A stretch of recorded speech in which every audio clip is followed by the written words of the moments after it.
If you grew up in Britain in the late 70s or early 80s, chances are you remember a fast paced, cheeky little program called Not the 9 O'Clock News. It was sharp, it was clever, and sometimes it was just gloriously silly. So here's the question: why was Not the 9 O'Clock News canceled? Well, here's the twist: it wasn't. The Rise of a Comedy Classic.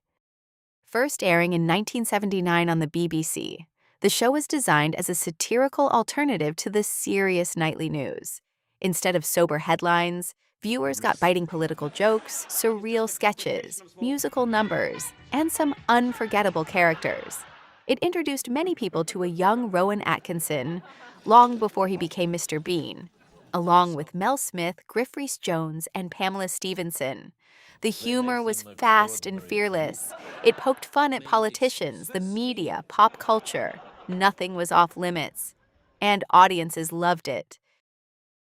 So, was it canceled? Here's where the misunderstanding begins. Many people assume it was canceled because it was controversial, it mocked powerful figures, or it simply disappeared quite suddenly.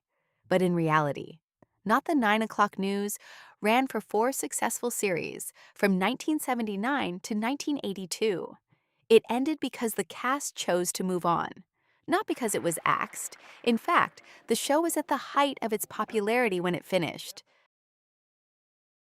The timing problem. There was one early hiccup, though.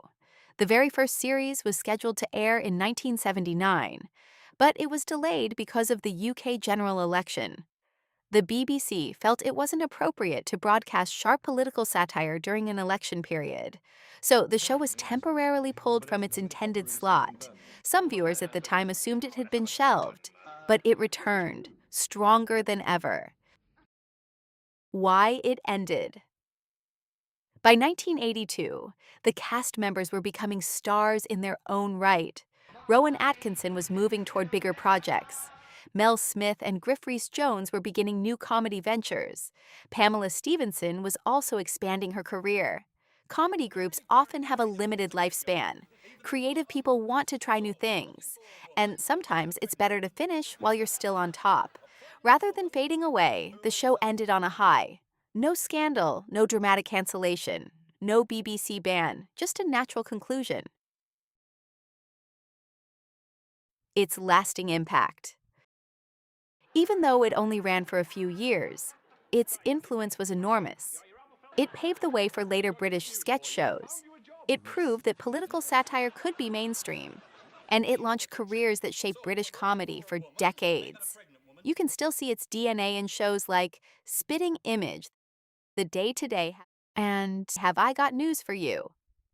It also marked a shift in tone, moving British television comedy into something faster, sharper, and more modern. Why people think it was canceled. There are a few reasons the myth persists. It ended relatively quickly. It was politically bold. It didn't have a big farewell campaign. And in the pre-internet era, shows sometimes just stopped.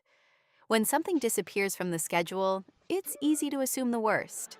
But in this case, it was simply the end of a brilliant chapter. A happy ending. In many ways, Not the 9 O'Clock News did something rare. It didn't overstay its welcome. It didn't limp along for 10 series until everyone was tired. It arrived, made its mark, launched some of Britain's biggest comedic talents, and then stepped aside. And sometimes that's the best way for a show to end. So next time someone says, "Why was Not the 9 O'Clock News canceled?" you can smile and say, "It wasn't canceled. It simply knew when to stop." And that, perhaps, is the smartest joke of all.